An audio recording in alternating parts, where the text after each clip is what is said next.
Mi suegro me ofreció dinero para dejar a su hija, diciendo que ella merecía algo mejor.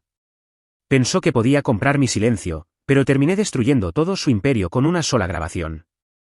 No sé si fue el olor a cuero del despacho o el silencio incómodo que lo llenaba todo, pero desde que crucé esa puerta sentí que algo en mí iba a romperse. Don Ernesto, así le decía, con respeto, porque era el padre de Camila, me recibió con esa sonrisa fría de quien está a punto de dar una lección disfrazada de consejo. Me ofreció asiento, café, y sin perder tiempo empezó a hablar de responsabilidad, de futuro, de niveles sociales. Cada palabra era una piedra que colocaba entre su hija y yo. Al principio intenté mantener la calma. Pensé que era una de esas charlas incómodas que los padres tienen cuando temen perder el control sobre sus hijas. Pero la forma en que me miraba, como si yo fuera un error temporal, me hizo entender que no había nada paternal en sus intenciones. Todo estaba calculado. Cada pausa, cada gesto, cada palabra. Me hablaba de Camila como si fuera una inversión que debía proteger, y yo era la amenaza que podía hacerla perder valor. Después vino la frase. Esa que me atravesó el orgullo como una lanza: mi hija merece algo mejor. Lo dijo sin parpadear, con esa seguridad que solo tienen los hombres acostumbrados a comprar respeto. Me quedé sin aire. No supe si reír o golpear la mesa. Y entonces, con una naturalidad repugnante, sacó un sobre del cajón y lo puso frente a mí. Dijo que era una compensación, una forma de ayudarme a tomar una decisión racional. El silencio que siguió fue más violento que cualquier insulto. No fui capaz de tocar ese sobre, pero tampoco pude levantarme. Lo miré, intentando entender qué tipo de persona podía ponerle precio al amor de su hija. Él no veía amor, veía transacción. Veía un muchacho sin apellido, sin herencia, sin los contactos correctos. Y en su mundo, eso significaba sin valor. No respondí nada. Solo me levanté, temblando, y salí sin mirar atrás. Afuera, el aire parecía más denso. Tenía el corazón ardiendo, una mezcla de rabia y humillación que no sabía cómo contener. Caminé sin rumbo por varias calles, intentando convencerme de que lo mejor era olvidar lo que había pasado. Pero cada paso me recordaba que me habían tratado como basura, como si mi amor fuera un capricho que podía comprarse. Cuando llegué a casa, Camila me escribió un mensaje dulce, preguntando si la charla con su padre había ido bien. Le mentí. Le dije que todo estaba perfecto. No podía arrastrarla a esa vergüenza. No quería que supiera que su padre me había puesto precio como si yo fuera un objeto usado. Quise protegerla, pero en el fondo sabía que esa mentira me iba a perseguir. Durante esa noche no dormí. Pensaba en la expresión del rostro de Ernesto, en cómo me observaba con una mezcla de superioridad y lástima. En su mente, estaba seguro de haber hecho lo correcto, como si su dinero fuera una herramienta de justicia. Me imaginé contándole a Camila lo que había pasado, pero cada escenario terminaba igual, ella llorando, él negándolo, yo perdiéndola. Y lo peor es que él lo sabía. Había jugado con eso. Sabía que yo no tendría el valor de enfrentarla con esa verdad. Al día siguiente, fingí normalidad. Fui a trabajar, la llamé, reímos, hicimos planes. Pero dentro de mí todo sonaba hueco. Cada palabra mía tenía sabor a mentira. Mi orgullo estaba destrozado, y aunque trataba de ocultarlo, la herida seguía sangrando en silencio. Lo peor era imaginar que Ernesto se sentía victorioso. Que seguramente estaría esperando que yo terminara con ella, por iniciativa propia. Intenté evitarlo, pero la rabia empezó a transformarse en algo más oscuro. No era solo dolor. Era la sensación de haber sido manipulado, usado. No podía quitarme de la cabeza su voz diciéndome que su hija merecía algo mejor. Esa frase se me clavó tan profundo que comenzó a corroer todo lo que sentía por mí mismo. Cada vez que me miraba al espejo, veía reflejado ese desprecio ajeno. Pasaron los días y comencé a notar pequeños cambios en Camila. Preguntas que antes no hacía, comentarios inocentes sobre las diferencias entre familias, comparaciones tontas sobre estilos de vida. No era culpa suya, lo sé. Era él, sembrando pequeñas dudas, erosionando lo que teníamos. La manipulación no siempre es directa. A veces se infiltra en las palabras más suaves. Empecé a alejarme sin querer. Respondía menos, sonreía menos, la evitaba sin saber por qué. Pero dentro de mí algo gritaba que debía resistir, que no podía darle la satisfacción de verme rendido. Mi orgullo herido me sostenía más que el amor. Quería demostrar que valía, que no necesitaba su aprobación, ni su dinero, ni su falsa autoridad. Un domingo por la tarde, me crucé con él en un evento familiar. Me saludó como si nada, con esa cordialidad hipócrita que solo usan los manipuladores profesionales. Me ofreció la mano y me preguntó con falsa amabilidad si todo estaba bien con Camila. Lo miré a los ojos y entendí algo que me heló. Él sabía que me había destruido por dentro, y disfrutaba de ello. Esa noche volví a casa con la certeza de que no podía seguir fingiendo. Que esa mentira no iba a desaparecer. Pero tampoco podía humillarme contándole la verdad a Camila. Si lo hacía, él ganaría otra vez. Había creado una trampa perfecta: si callaba, me carcomía; si hablaba, quedaba como un mentiroso resentido. Me encerré en el baño, me miré al espejo y juré que no volvería a dejar que alguien me hiciera sentir menos.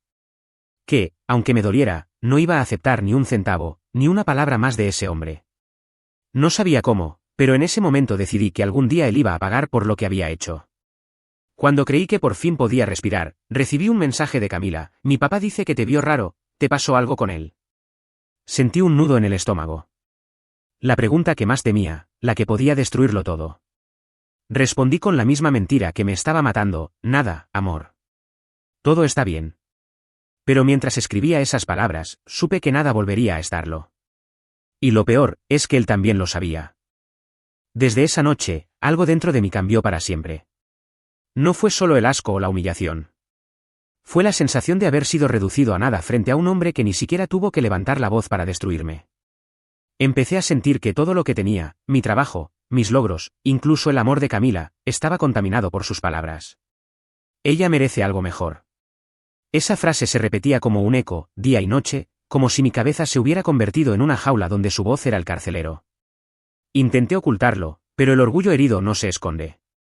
Se nota en los silencios, en las respuestas secas, en la mirada que ya no brilla igual. Camila lo notó enseguida. Me preguntaba qué me pasaba, si había problemas en el trabajo, si estaba cansado. Yo respondía con evasivas. No quería cargarla con algo tan asqueroso. Pero cada vez que la veía abrazar a su padre, cada vez que hablaba de él con ternura, sentía que algo se quebraba más. Una noche fuimos a cenar con su familia. Yo no quería ir, pero ella insistió. Dijo que sería una buena oportunidad para mejorar la relación. En la mesa, todo era risas y comentarios triviales, hasta que su padre decidió intervenir. Entre copa y copa, con ese tono que parece amable pero envenena cada palabra, soltó: hay personas que no saben su lugar en la vida. Por más esfuerzo que hagan, siempre terminan donde empezaron. No dijo mi nombre, no lo necesitó. La frase cayó sobre mí como un puñal disfrazado de proverbio. Mi cara ardía. No sabía si responder, si levantarme o si fingir que no había entendido. Pero mi silencio fue más evidente que cualquier palabra. Camila me miró confundida. Ernesto sonrió con disimulo. La comida se volvió interminable. Sentía que cada masticada era un intento desesperado por tragar mi propia dignidad. Cuando salimos, exploté. No pude contenerlo. Le dije que su padre me humillaba, que me trataba como un intruso. Ella se molestó, me dijo que estaba exagerando, que él solo intenta llevarse bien contigo. Ese comentario fue la última chispa. Le grité que no era ingenua, que su padre me había ofrecido dinero para dejarla.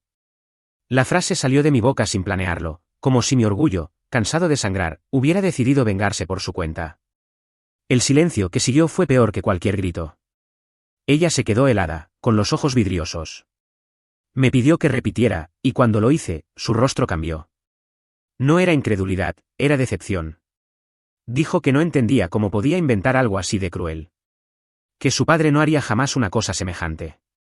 Que si estaba tan resentido, tal vez necesitábamos un tiempo. Y ahí lo supe, había caído en su trampa. Ernesto había ganado la primera batalla. Logró hacerme quedar como el villano, el resentido, el chico inseguro que no soporta el éxito ajeno. Mi orgullo herido se transformó en rabia pura. No contra Camila, sino contra mí, por haber reaccionado justo como él quería. Pasaron días sin hablarme. Intenté escribirle, llamarla, explicarle, pero ella no respondía. Hasta que un día recibí un mensaje. Mi papá me dijo lo que hiciste.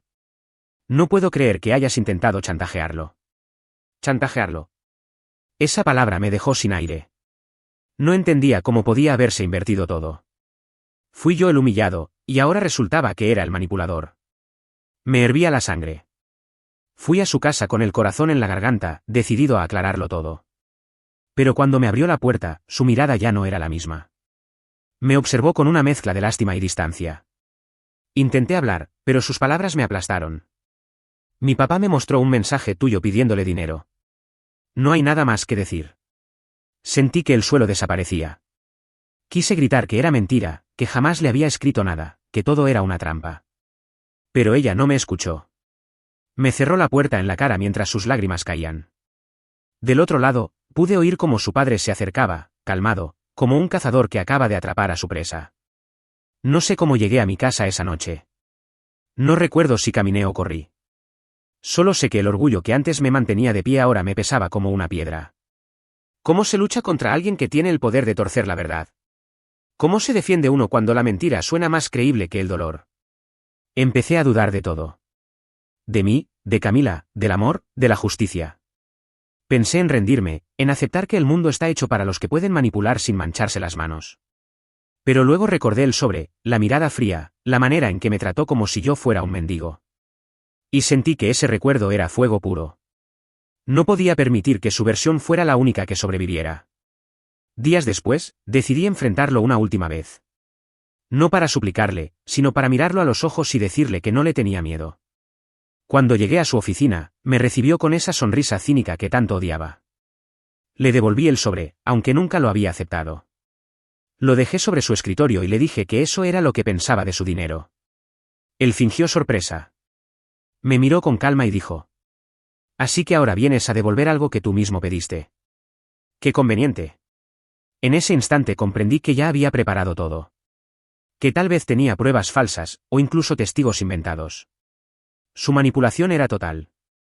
No solo me había quitado a Camila, también me estaba borrando moralmente.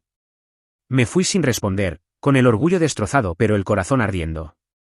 Esa noche, mientras bebía solo en la penumbra, juré que no iba a dejar las cosas así.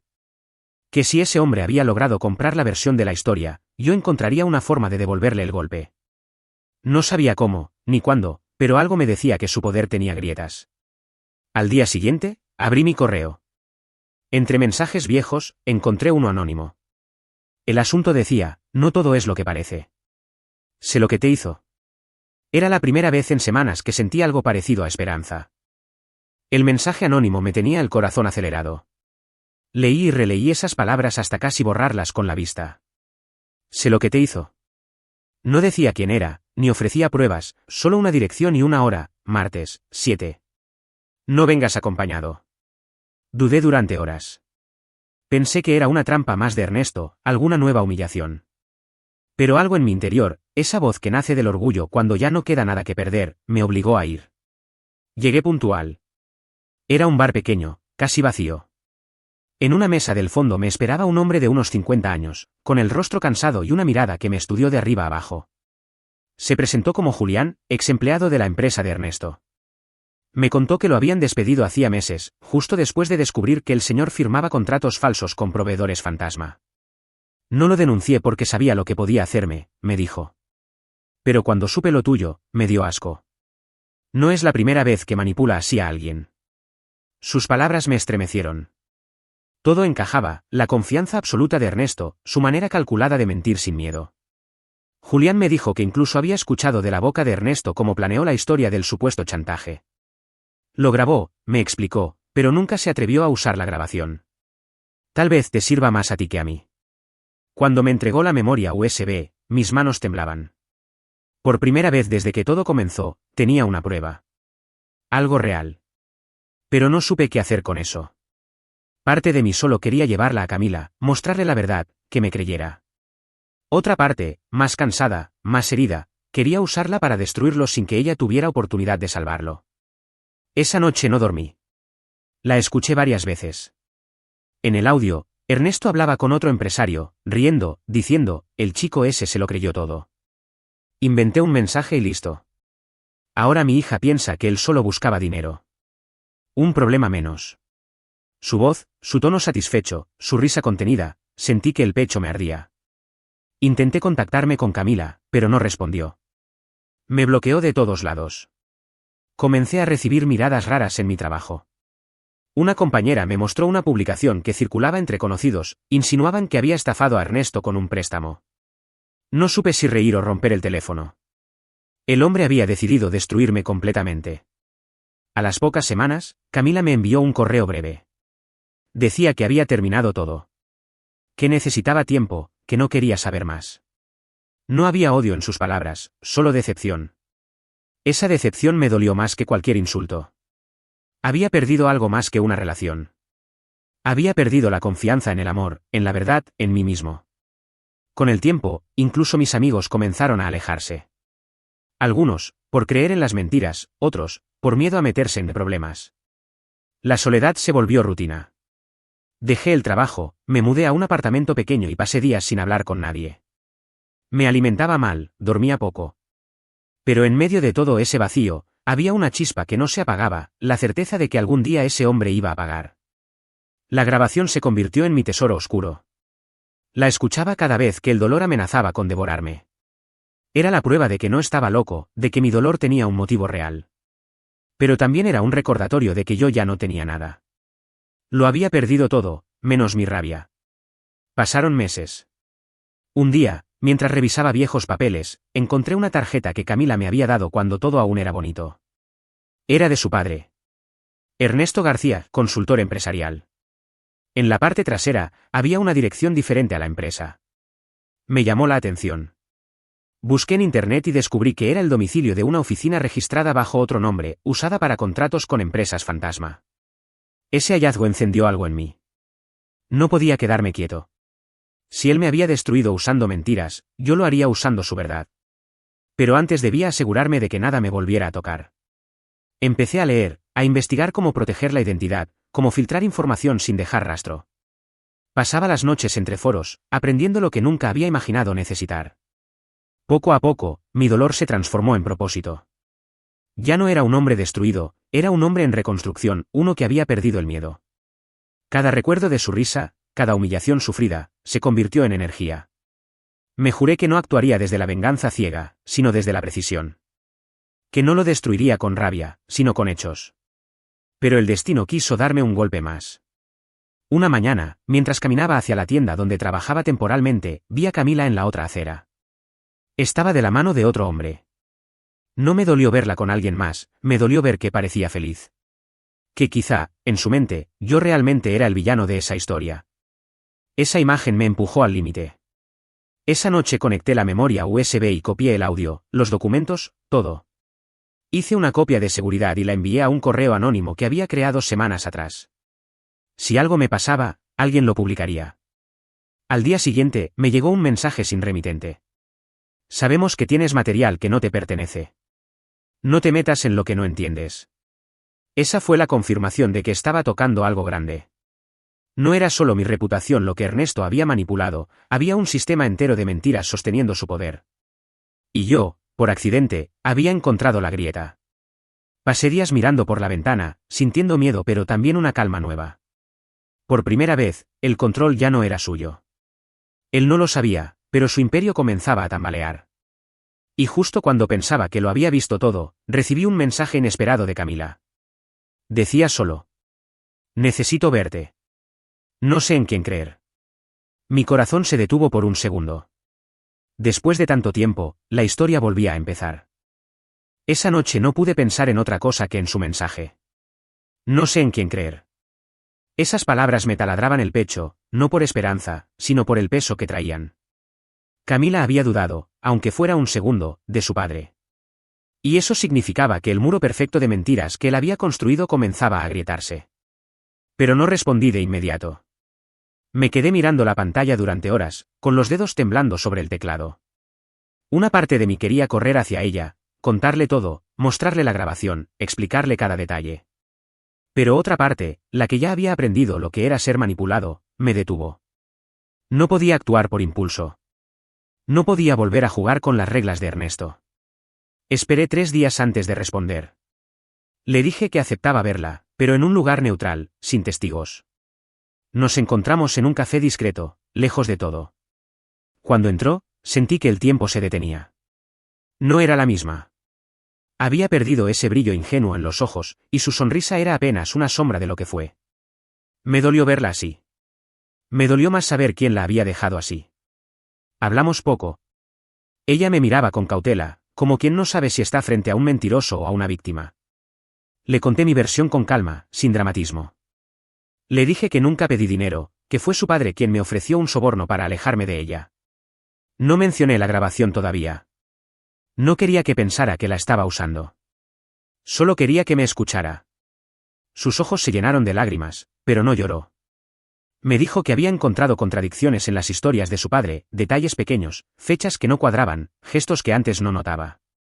Que algo dentro de ella empezaba a decirle que, quizá, yo había dicho la verdad desde el principio. Pero no sabía en quién confiar.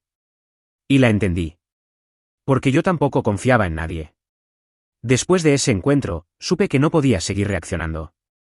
Tenía que actuar. Había pasado demasiado tiempo lamiendo mis heridas, esperando justicia. No. La justicia no llega, se fabrica. Y yo ya tenía los materiales.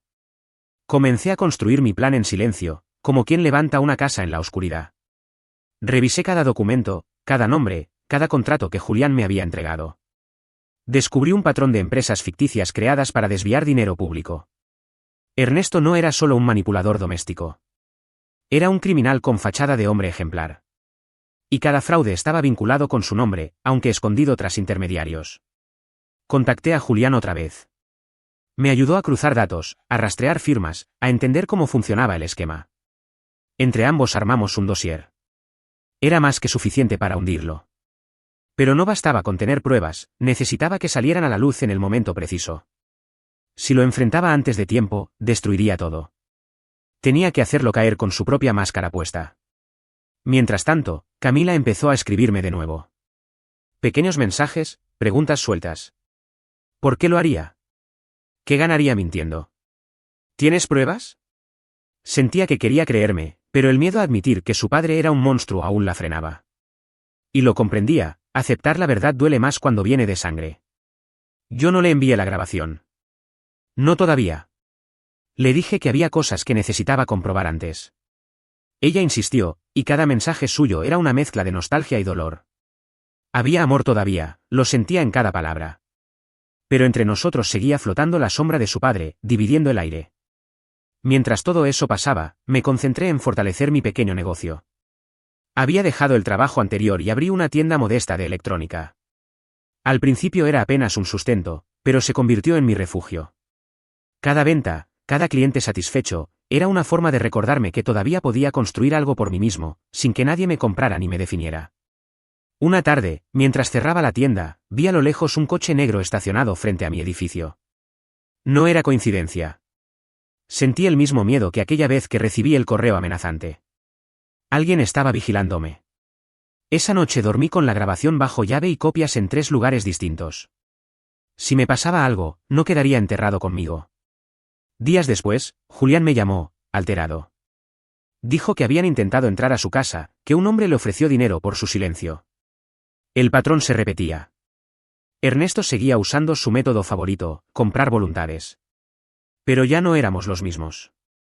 Julián se negó, y decidimos que había llegado la hora de exponerlo.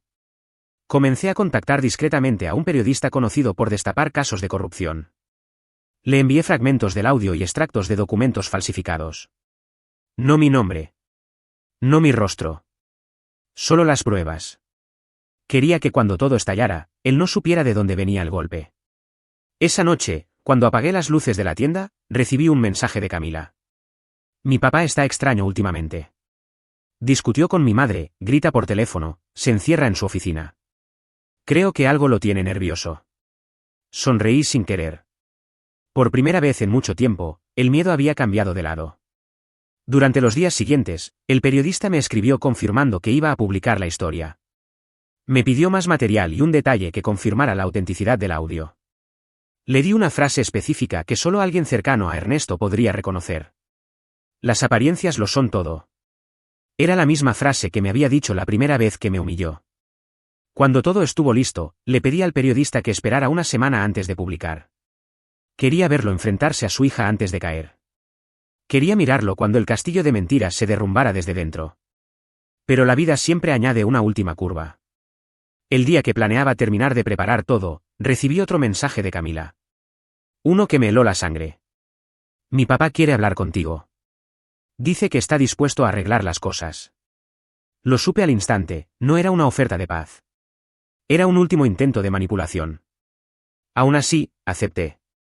No por reconciliación, sino porque quería mirarlo una vez más a los ojos antes de hundirlo. Y mientras leía su mensaje, sentí que el hombre roto que yo había sido quedaba atrás. Lo que venía no era venganza. Era justicia. Entrar en la casa de Ernesto fue como caminar hacia la boca de una bestia que ya conocía su olor. No hubo saludo, ni gesto cálido, solo la fría comodidad de quien cree que la impunidad es su derecho. Lo esperaba en su despacho, como si aquello fuera un escenario donde él solo necesitaba levantar la cortina para que el público aplaudiera. Yo iba con la grabación escondida en el bolsillo, con la copia de los documentos en la mochila, con la sensación extraña de que por primera vez no me movía por rabia muda, sino por una estrategia calculada. Lo vi moverse en su rutina, revisar papeles, abrir cajones, acomodar plumas con la tranquilidad de quien ha hecho de la apariencia una profesión. Sentí ese desprecio antiguo, la certeza de que él todavía me veía como un error menor en su paisaje. Pero algo había cambiado, no era el mismo hombre que se permitió ofrecerme dinero con la certeza de que compraría mi silencio. Ahora su respiración era más corta, sus movimientos menos seguros, la grieta que yo había abierto en su imperio empezaba a notarse en su cuerpo. Le hablé sin levantar la voz. No quería que se pensara que veía en mí al enemigo de siempre, quería que la sorpresa fuera suya cuando mostrara que ya no podía controlar la historia. Le recordé, con calma, momentos, frases, pequeñas contradicciones que yo había guardado. No lo acusé con ira, le presenté hechos. Él me observó como quien calcula el precio que debo pagar por mis palabras. Pero no me quebré. Había pasado demasiadas noches oliendo su mentira como para volver a temblar. Lo que sucedió después fue la perfección fría de la manipulación volteada. Cuando menos lo esperaba, Ernesto mostró su carta, la oferta de arreglo, la falsa indignación ensayada, la versión que había alimentado en la cabeza de su hija. Quiso comprar otra vez, esta vez la moneda era su reputación. Me ofreció hablar con Camila, convencerla, arreglar las cosas con sonrisas y promesas vacías. Fue su único intento visible de poner la fachada de nuevo. Pero yo no iba a permitir ese guión. En silencio activé la grabadora que llevaba oculta, y sin explicar nada, le pedí que dijera la verdad. No exigiéndola con gritos, sino con la seguridad de quien sabe que el acto de hablar es la única evidencia que hace sangrar a un manipulador. Ernesto, sorprendido, titubeó. Por un segundo pareció el mismo hombre invencible, por el siguiente, un animal acorralado. Y entonces empezó a hablar. Lo que escuché fue peor que cualquier insulto. No fueron solo las palabras de desprecio hacia mí, fue la confirmación de un plan minucioso, el sobre para facilitarme la decisión, el mensaje falso que inventó y que atribuyó a mí, la instrucción a alguien para enviar una captura fabricada, las reuniones con proveedoras fantasmas, las amenazas veladas a quienes sabían demasiado. Todo lo que yo había sospechado se convirtió en archivo sonoro, en confesión sin rodeos. Su voz no buscaba justificarse, buscaba racionalizar. Habló de ordenar verdades, de moldear percepciones, de sacrificar piezas menores para preservar el tablero.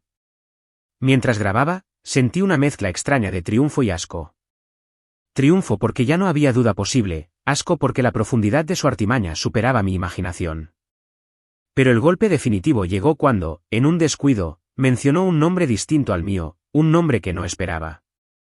Lo dijo con la naturalidad de quien está acostumbrado a nombrar cómplices, como si no fuera nada. Ese nombre era una llave que abría puertas mucho mayores que la mía. Salí de su casa con el corazón latiéndome a golpes, con la grabación temblando en el bolsillo como un objeto peligroso. No lo había previsto, pero la sensación fue de que el mundo era ahora distinto, la manipulación se extendía más allá de mi relación, tocaba estructuras enteras. Si aquel nombre era verdadero, lo que yo creía una pelea personal era apenas una invitación al escándalo público. Lo que no esperaba era que, cuando llegué a mi coche, mi teléfono vibrara con un mensaje de Camila. No era el reproche ni el no quiero saber nada que me temía. Era una foto. En la imagen se veía la oficina de su padre desde un ángulo que solo alguien cercano podía obtener, una carpeta abierta con papeles, firmas, un sello. Y un texto corto, ella no confiaba en mí del todo, pero había empezado a buscar por su cuenta. Había grabado una conversación que la había hecho dudar. Había guardado su propia evidencia. La mezcla de traición y alivio me golpeó con fuerza. Me dolió que lo hubiera descubierto por sí sola y se hubiera sentido obligada a ocultarlo. Pero también me alivió, ya no estaba sola en esa búsqueda. Camila había sido capaz de ver la grieta, de no aceptar la verdad cómoda que le ofrecieron. Eso la humanizaba y la acercaba. Pero también añadía riesgos, si su familia descubría que ella recopilaba pruebas, su seguridad podía estar en peligro. Esa noche armamos, en silencio y a través de mensajes, un plan simple: yo no iba a exponerse sin su voluntad, y ella no abriría su historia hasta estar segura. Compartimos archivos, fragmentos de audio y fotos discretas. Cada prueba que yo tenía la hacía retroceder y avanzar al mismo tiempo. A veces sentía que la acercaba a la verdad, otras, que la empujaba a un abismo del que no podía rescatarla. La recolección de pruebas no era suficiente, era necesario que alguien con voz y credibilidad las desarrollara. El periodista que había contactado mostró interés serio, pero había un problema que no habíamos previsto: la magnitud del nombre mencionado en la grabación implicaba riesgos que nadie quería asumir públicamente sin blindaje legal. Empezaron a llegar amenazas sutiles, correos sin remitente, llamadas sin contestar. El miedo se volvió factor. Entonces ocurrió la reviravolta que cambió todo el tablero. Revisando las grabaciones, noté un detalle en la voz de Ernesto que antes no había escuchado, una referencia a una reunión en la que se mencionó la entrega de un sobre con una suma mayor y la promesa de hacer que el asunto quedara en familia. Esa frase no era sobre mí, era sobre algo que él había hecho antes, algo repetido. Y en ese momento entendí la profundidad: yo fui solo una de varias piezas sacrificadas. Antes de poder procesarlo, mi teléfono sonó con un número desconocido. Era Julián, con la voz temblorosa. Había entrado a su casa y había encontrado documentos nuevos, papeles que relacionaban a Ernesto con una red de contratos públicos. Pero lo más catalizador fue lo que Julián me dijo después: había encontrado un nombre repetido en las firmas, el mismo nombre que Ernesto había pronunciado en mi grabación. Era la prueba de que la red llegaba mucho más arriba. La garganta me ardía. No por miedo, sino por la sensación de estar ante la antesala de la explosión. Si aquello salía, no sería solo la caída de un padre abusador, sería el derrumbe de una estructura que prefería comprar voluntades antes que responder por sus actos.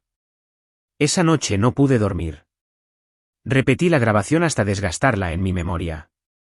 Cada palabra de Ernesto se convirtió en una bala de certeza. Tenía lo que necesitaba: la confesión, los nombres, los documentos. Tenía también a Camila, dudando pero decidida, y a Julián, dispuesto a arriesgar todo. Pero también tenía la certeza de que el coste sería alto. Y mientras me quedaba en la oscuridad, pensando en el futuro, el teléfono vibró por última vez: un correo anónimo con una sola línea. Decía que alguien más sabía de la grabación y que la esperaba de la forma menos esperada. Adjuntaba un archivo con una foto: era el expediente completo de un juicio antiguo donde aparecía el nombre mencionado por Ernesto, y en la portada, el sello de una institución que creía inatacable. El mundo había dejado de ser pequeño. Lo que había empezado como una humillación personal se transformaba en una tormenta que podía arrasar más de lo que estaba dispuesto a soportar. Y sin embargo, por primera vez desde que todo empezó, no pensé en retroceder. Pensé en el día en que mi orgullo me había salvado la vida o me la había roto. Pensé en la promesa silenciosa que me hice en el baño: no vender mi dignidad. Ahora no solo la estaba reivindicando para mí, la estaba extendiendo, por fin, hacia todos los que él había pisoteado. El ruido de mi propio pulso fue la última banda sonora antes de escribir al periodista y decir: tenemos todo. Publica cuando te diga. Y en el remate de esa noche, cuando apagué la luz, supe que la caída de su máscara sería definitiva. Pero también supe que, después de la caída, vendría la tormenta. La mañana en que todo explotó, el mundo me pareció un lugar extrañamente quieto, como si hasta el aire se hubiera detenido para escuchar. No sentí pánico, sentí un frío claro que bajaba desde la nuca hasta la punta de los dedos. Había pasado meses armando piezas que otros no querían ver: audios, contratos, nombres, firmas, pruebas que olían a verdad. Ahora dependía de que alguien con voz las sacara a la luz con la precisión necesaria para que la mentira no tuviera oportunidad de retorcerse y esconderse de nuevo. El periodista cumplió su palabra. Publicó el reportaje como una bomba contenida: datos, transcripciones, documentos escaneados. Lo hizo en un medio con alcance justo, el tipo de publicación que no se muerde las manos con poderosos. Ver esas líneas escritas con mi historia dentro fue algo que me atravesó en varios puntos: rabia, alivio, vértigo. La web se llenó de titulares en cuestión de horas, los grupos de WhatsApp se incendiaron, la reputación que Ernesto había pulido durante años empezó a resquebrajarse en tiempo real. No voy a decir que fue una victoria instantánea y limpia. No funciona así.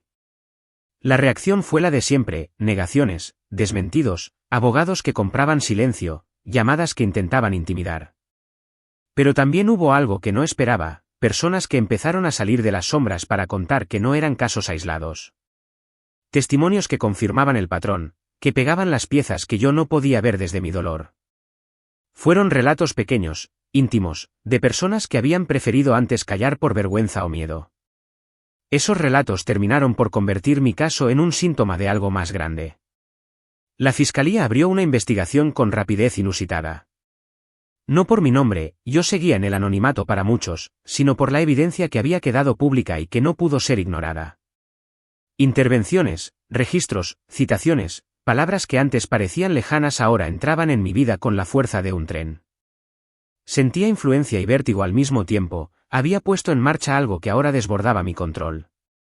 No era solo la caída de un hombre, era la exposición de una red que se alimentaba de apariencias. Camila apareció en el epicentro de ese huracán emocional con la fragilidad que solo quien descubre una traición de sangre puede tener. No vino a pedir venganza, vino a ver qué quedaba de la verdad. Sus ojos estaban cansados pero limpios. No hubo súplicas sonoras, no hubo escenas públicas de reconciliación. Prefirió la palabra cortada, las preguntas directas, la necesidad silenciosa de entender. Le di todo lo que tenía. Audios, documentos, ubicaciones, nombres. Lo que le entregué era frío y cruel, la evidencia de que su padre no solo había intentado comprar mi silencio, sino que había tejido una red que se vendía y compraba con contratos y favores. La decisión de Camila no fue simple ni inmediata. Ella había vivido entre la idea de un padre intachable y la prueba de su brutal manipulación. Al final, tomó la opción que me resultó tan humana como dolorosa, se distanció de su familia. No fue una escena triunfal. Fue una elección tibia y triste, de alguien que prefirió preservar su propia integridad antes que seguir alimentando una mentira.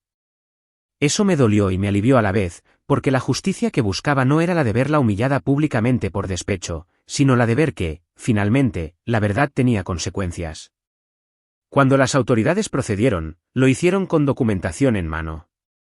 La empresa del señor García fue intervenida, varias cuentas bloqueadas, contratos revisados, firmas que parecían inofensivas aparecieron ahora con nombres propios y pruebas contundentes. El nombre de Ernesto resonó en audiencias y en columnas de opinión. Lo que comenzó como un acto privado de desprecio se convirtió en un escándalo público con alcance jurídico. Él perdió más que su reputación, perdió poder, privilegios y, eventualmente, parte de su libertad operativa. Yo no busqué la cárcel como premio ni como venganza, buscaba que la verdad tuviera un peso real. Verlo enfrentar consecuencias administrativas y judiciales fue, para mí, una especie de purga. No hubo aplausos ni celebraciones estridentes. Hubo cofebrax en oficinas de fiscales y consideración legal en tribunales, hubo, sobre todo, la sensación de que la estructura de impunidad que sostenía a aquel hombre se estaba derrumbando sin melodrama barato. En lo personal, lo que vino después fue una reconstrucción lenta y sorprendentemente íntima. Camila y yo tuvimos conversaciones largas, dolorosas. Ella expresó culpa, no por lo que yo sentía, sino por haber permanecido ciega demasiado tiempo, yo le escuché sin pedir excusas que no quería. Mi objetivo dejó de ser el reencuentro romántico, mi objetivo fue recuperar una versión de mí que no dependiera de su aprobación ni del desprecio de otros. Elegí la dignidad por encima del rencor. Elegí sanar en lugar de consumirme en la venganza. La tienda que había levantado se convirtió en un refugio real. La gente que llegó a comprar no solo lo hizo por un producto, sino, sin saberlo quizá, porque había en mí una calma nueva. Aprendí a levantar la mirada sin esperar el juicio en cada gesto. Aprendí a reír sin sentir que alguien me observaba con superioridad. Empecé a reconstruir amistades, a pedir perdón donde era necesario y a aceptar ayuda donde antes me hubiera negado a recibirla. El día que pasé por delante de la oficina donde todo había comenzado, algo en mí se solidificó. El edificio ya no pertenecía a Ernesto, era una dirección vacía, puertas cerradas. Sentí compasión más que júbilo. Comprendí que la humillación que sufrí no debía transformarse en el mismo veneno que me habían inoculado, no se trataba de destruir para llenar el hueco del orgullo, sino de afirmar que había valores que no se venden. Caminar frente a ese lugar fue como caminar frente a una antigua prisión, su sombra allí, mi paso aquí. Al final, la verdadera revancha fue más sutil de lo que imaginé, no fue el espectáculo público, ni la venganza escénica. Fue recuperar mi nombre, mi paz, mi capacidad de mirar a los ojos sin sentir que debo pagar por el honor que nadie puede comprar.